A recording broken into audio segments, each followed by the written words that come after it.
I think the common misconception is that the people who are in immigration detention are folks that are apprehended at the borders. It's not true, and it's certainly true sometimes, but we're talking about lawful permanent residents who've been in the country 10, 15 years, who at some point committed a shoplift, and they were convicted of the shoplift, a misdemeanor shoplift.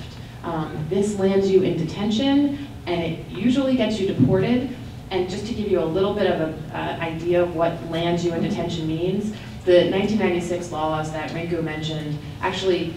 changed the law so that people who had lawful permanent residence, people in the country legally, they have status, if you've convicted a certain number of enumerated criminal offenses and had been convicted of them, if you're found, 5 years later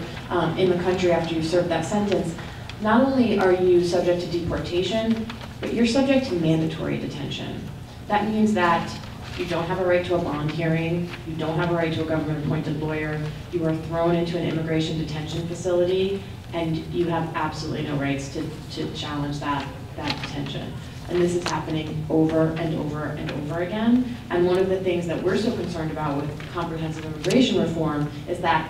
bargaining that Rico mentioned, that to legalize the 12 to 15 million people who are undocumented in the country, one of the bargaining chips is enforcement. And one of the things that will happen is that list of mandatory detention categories, that list of potential crimes that could land you in detention will expand.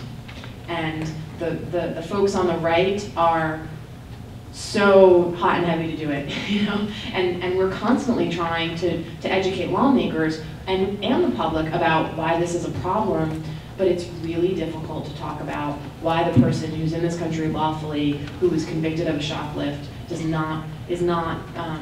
should not be eligible for mandatory detention without a government-appointed lawyer. It's a really hard thing to talk about, but I think, as we all sit here today, we think, well, that's just fundamental American values, right? And that's what we need help with. We need help with the folks who are on the ground like all of you, who can really help message these things. And how do you convey the personal story of someone who is, just a person living in our country who is not a terrorist, or is not, the worst of the worst, that we are constantly being sort of, thrown into this fearful mindset by the other side. These are just ordinary people living in the country, and it's those stories that we really need help getting out into the mainstream.